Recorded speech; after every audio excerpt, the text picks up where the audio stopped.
All right. Here we are again on another Wednesday. All right. Well, thank you so much for being here. Um, Today, we're going to talk about three questions that I get asked a lot, and I think it's important that we talk about those things, just because I think that they're pretty standard questions, and I think answering these three questions, if you can answer them, and I think you will understand workplace bullying better and understand kind of the situation that you're in, so to speak. Okay, so of course, the first question is, am I being bullied?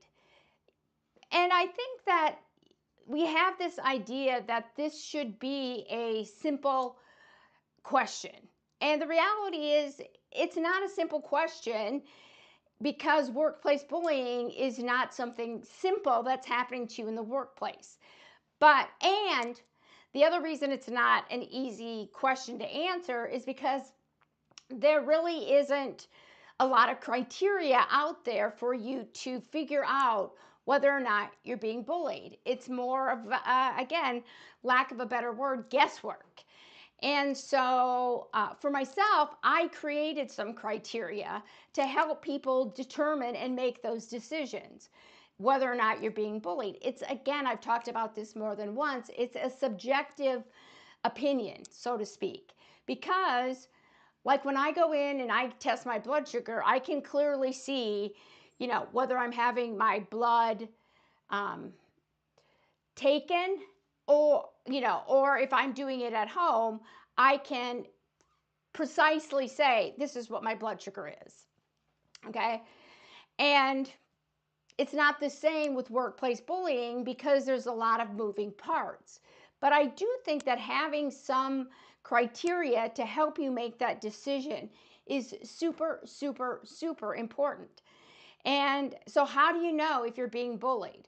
Well, of course, if you go to shop.stopbullyculture.com, I have a course called Am I Being Bullied at Work, which walks you through that process, helps you understand what workplace bullying is, beyond this idea that you've got some colleagues in your workplace who have decided, for whatever reason, that they're going to abuse and victimize you, and those people are coming after you, right? And it includes cyber, verbal bullying, nonverbal, emotional and psychological, and cyberbullying, right? It's beyond that foundation definition, because the reality is workplace bullying is more than just some of your colleagues abusing you. Okay, because there's corrosive group dynamics. Your colleagues go along to get along. That's part of workplace bullying. Because if your colleagues didn't go along to get along and bystanders did something, your bully would probably change their behavior, or else, because they couldn't stand the discomfort of peer pressure that bystanders could in fact put on the bully, they would cycle out or leave. Okay, but it's because there's a corrosive group dynamics, because your leadership and organization tolerates it, on top of you have a colleague or colleagues who are coming after you. It's more than that.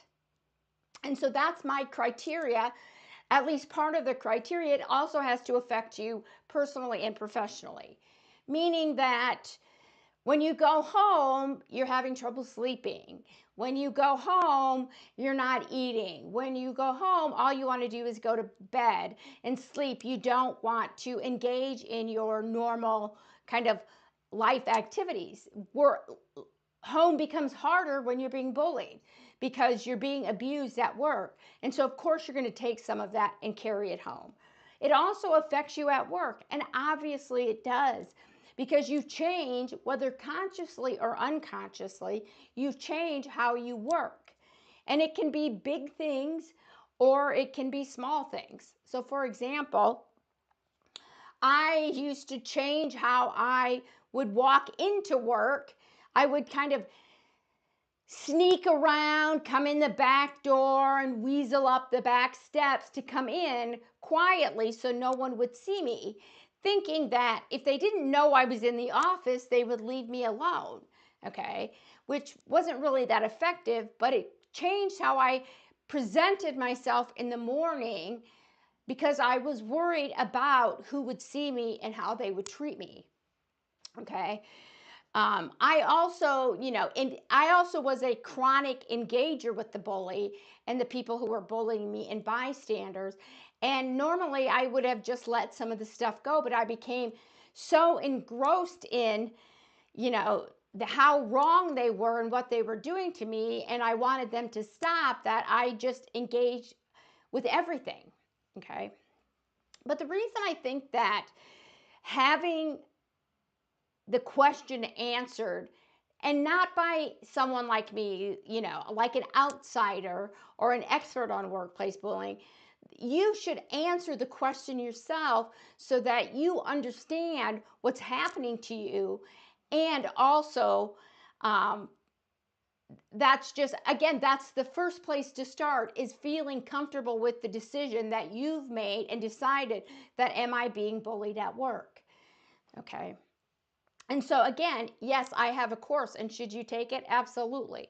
Because one of the things that my course does is it just doesn't, it's not some willy-nilly course about workplace bullying. You actually take an in-depth look. So when we talk about bystanders and groupthink, we talk about that in my class, why that matters. Okay? And why that matters is because bystanders aren't doing stuff, right? They're not speaking up, whatever that means, and they're not intervening. In fact, they're going along to get along, creates an environment and sustains an environment that supports workplace bullying. So understanding that allows you to figure out, the next question I always get asked is, what do I do about it? Once you feel comfortable and you've confirmed that, yeah, I'm being bullied. Frankly, I find comfort when I decided I was being bullied at work, because I lived several years in a toxic and bullying environment before I actually knew what was going on. Okay. And I didn't really know what was going on because I had a foundational definition, which is essentially a glorified version of conflict. So once I understood that bullying, and again, once I understood that I was being bullied, okay, I could figure out what I wanted to do about it. Okay, and that's the question I get. What do I do about it? Okay. And when you view conflict, again, as this foundational definition of it's, you've got colleagues who are, harming. Actually, the foundational definition doesn't say harm. It says that it talks about your colleagues who have targeted you, okay, which I don't like that word, but who have decided that there's something about you that doesn't fit into the workplace, and they're going to engage in these unprofessional, aka bullying behaviors against you. And that's basically the foundational definition. That's what I thought it was for years, was this foundational definition, until I did my own research and figured out, as I was living it, that it was not just that. Because if it was just those things, then what people are telling you to do, like document, okay, again, I'm a firm believer in documenting.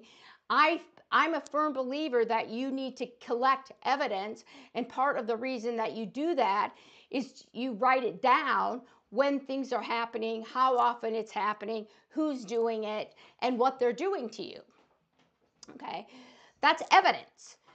Okay, but I was told, when I figured out, okay, I'm being bullied, what I was told or figured out in doing some online research, because yes, I was bullied and the internet was around, was basically to document. But nobody told me how to document. Nobody told me what to document. It was just document. Okay, which is weak, excuse me, which is a weak intervention to a complex problem that is consuming you and hurting you at work. We know that we spend a large majority of our time at work. That's just part of how our culture and our life has changed. And so when you're spending 7 to 8 hours a day in an abusive environment, of course it affects you. But document isn't good enough.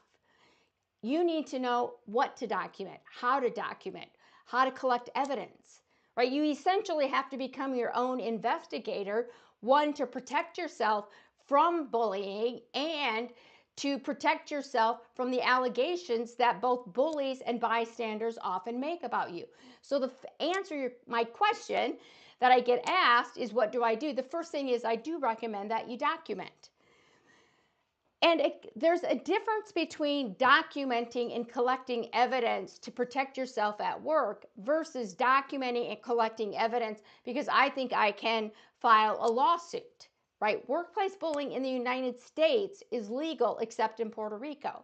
So the likelihood that you can do anything is slim to none. It doesn't mean you can, but in order for you to document for a legal case when it comes to workplace bullying, you almost always have to have some illegal discrimination, gender, race, religion, ability, those sorts of things, age, okay? And that makes the case stronger because if somebody's just bullying me, then that's in where I'm at and where the state I worked in, it was not illegal for people to do that. Okay, so first you should document. Now, again, first off, documenting can be time consuming. I have a field note version in Excel and Google Sheets that helps you with that process so it becomes much easier. The second thing that I think is the most important when it comes to what do I do is that you have to realize a real truth when it comes to workplace bullying, and that is if you are the only person being bullied, and like for me, there were two of us, it doesn't make any difference. There was nothing I could do. I wasn't going to stop it. So I know that is that's a harsh reality, and it's a harsh pill to swallow, so to speak. But just understanding that what you can do is only control yourself. You can't stop the bullying because you can't control the bully. You can't control HR. You can't control your supervisor. You can't control bystanders. And so the only thing you can do in a workplace bullying is mitigate the circumstances using strategies that I call, again, that are basically just shutting down the bully. Okay? In the moment when your bully is coming after you, you can strategize about reducing the impact of that bullying, or even trying to shut them down so the bullying stops in the moment. Okay? And again, I want to make sure that you know that you can walk and chew gum at the same time. The most important thing when it comes to what can I do about bullying, the first step is, one, to figure out exactly when it's happening and then develop strategies that you can learn how to mitigate or shut down bullying. Okay? And then at the same time, you can also develop strategies to try to shut it down on a more permanent basis. Both of those things can happen at the same time, but the most important thing that you have to prioritize is yourself and your safety, because you're the only thing in the workplace that you can control. So no matter how big of a stink or how many times I said, Bob is bullying me, by God, Bob is bullying me, that did not get anybody interested in helping or supporting me, and it didn't stop the bullying. And in fact, that kind of blatant confrontation, which many people still recommend, made the bullying worse for me. So you have to be able to mitigate those circumstances. And what do I mean by that? I was really cyberbullied. Okay, how you're being bullied might be totally different. So what I would do for myself today, if I knew what I know now back then, I would have not engaged with them via email. I would have done it minimally, and I would not have put things in writing that made me look bad. I would have talked about it in meetings. I would have not gone back and forth via email. And I would have used templates, and I would have had things that I could immediately respond to somebody who was micromanaging and changing my job responsibilities, or telling me one thing in a meeting and then another thing, in an email. I would have had things I could have immediately used and responded. I would have responded so that it was in writing. Every time somebody had a face-to-face conversation with me, I would have went to email and said, "Hey, Bob, nice to see you in the hallway. We talked about X, Y, and Z. Thanks, Jan." So that then when I saw Bob, because I had a boss just like this, always changing the rules, because one, that's just how he operated. He thought that was leadership. But second, and sometimes I think it was because he didn't remember saying different things. And so I could have said, "Hey, Bob, you said this on this day. You said this on this day. I just want to know, is it A or is it B?" To protect myself. I would have been much more strategic in how I responded. Now, I had another colleague that she was confronted often in the hallway, in her office, verbally. She had a lot of verbal confrontations with people, with her bullies. First off, what I would have done is I would not have stayed late to work past my time. I would have taken that work home and done it on my laptop. I would not have stayed by myself where I was vulnerable to bullies coming into my office. I wouldn't have. And I would have developed plans and escape routes, escape disengagement strategies is what I call those, ways to get out of those things. I would have utilized microscripts instead of getting defensive and going back and forth. So there's all sorts of ways that you can immediately strategize to figure out how to better deal with the type of bullying that your bullying is abusing you by. Okay, and again, that's not what you want to hear, because what you want to hear is, you want me to say this: "Jan, I want the bullying to stop. Can you make it stop?" Okay, yeah, I wish I could. If I had my magic wand wasn't broken, I would do that. But I can't, no, just like you can't. I have no power to make somebody other than myself do something. Okay? And sometimes, here's another thing that people who are bullied don't want to hear. And I'm not saying it out of judgment. I'm saying it because these are the things that I did that actually made me get bullied more. I engaged all the time. I kept calling them bullies. I kept calling it out and confronting, and kept reporting. I was like a habitual reporter. And what that did was it torqued people off, and it also made me look bad. So again, I would strategize about how to confront, when to do it, and do I want to report? Because anytime I reported, it actually made them bully me more. It didn't stop it. So you can strategize about how you react in the moment. Okay? That is, I can't tell you how important that is to protect yourself. Instead of worrying about stopping the bullying, your priority should be doing your job and protecting yourself.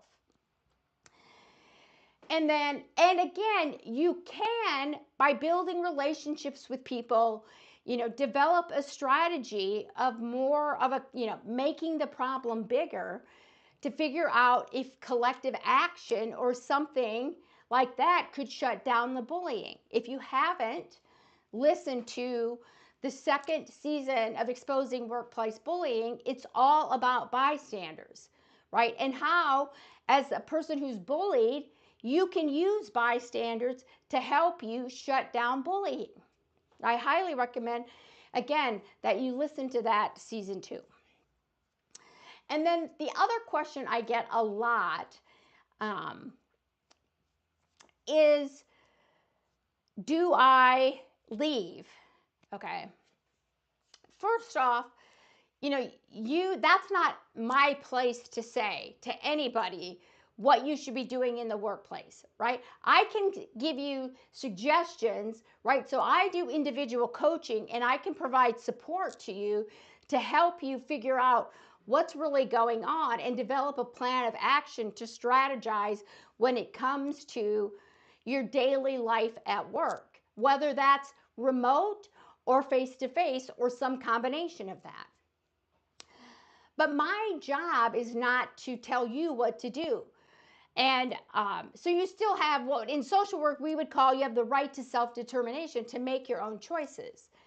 You do need to weigh the pros and cons of staying.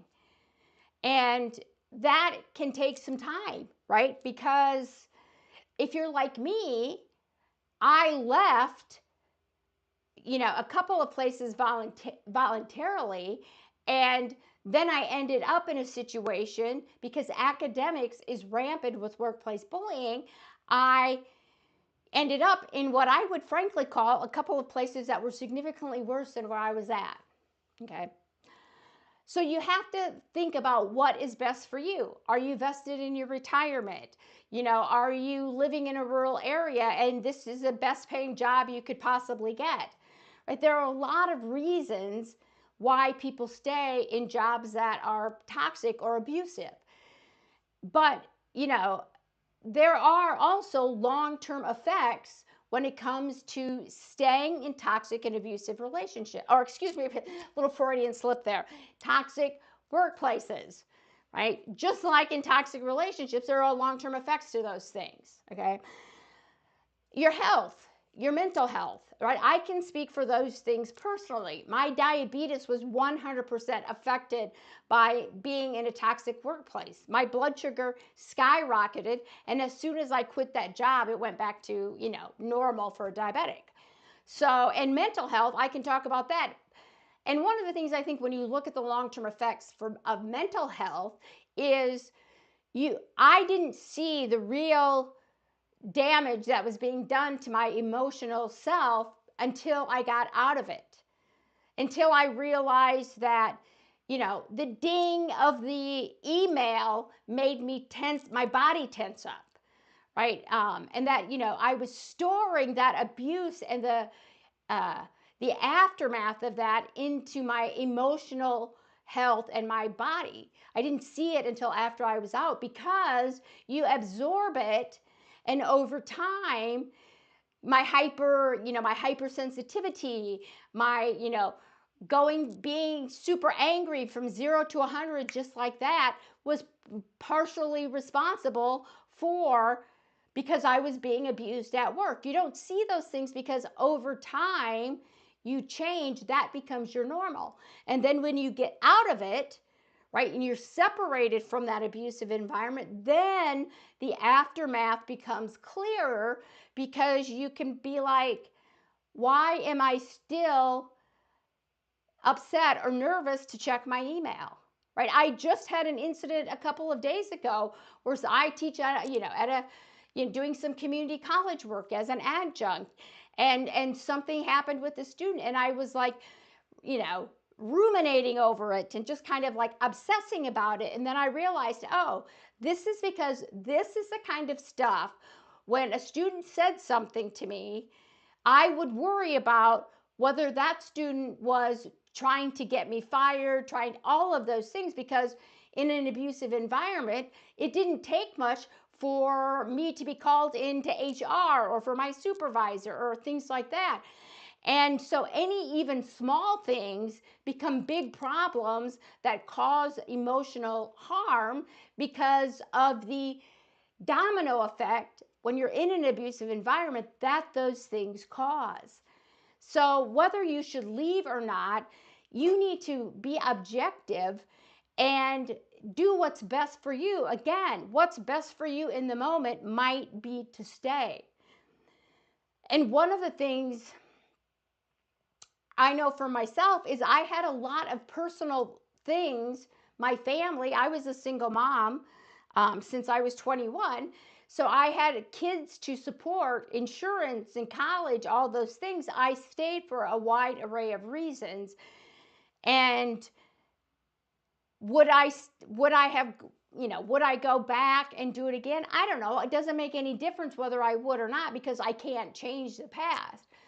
But you can objectively review and think about all of the things, the components of what might happen if you stay, what might happen if you leave. Okay. And one of the things I also have on my shop, if you decide to leave, I have some tools to help you exit gracefully and also screen your next place for workplace bullying.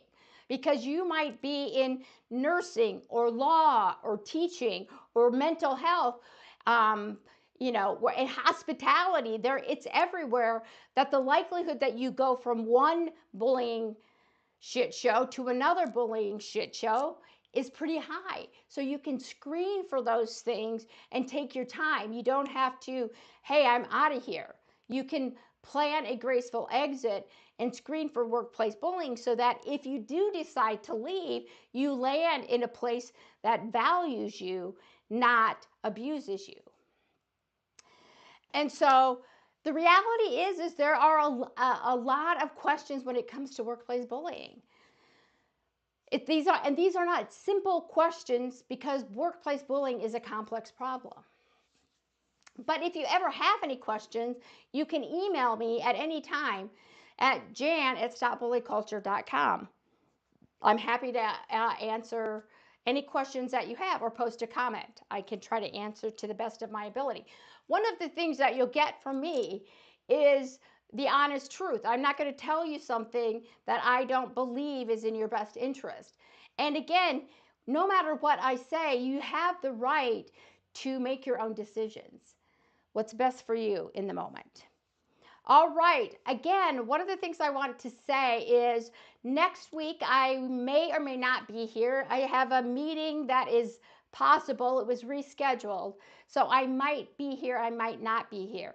But I am going to try to end this 2025 on a different note that I have in the past. So I'm thinking of a couple of, again, I don't want to say fun things because that seems odd when you're talking about workplace bullying. But even if you're being bullied and we're talking about workplace bullying, we can still laugh and have fun. So thank you again for being here. I hope all of you are doing well, and I will see you soon.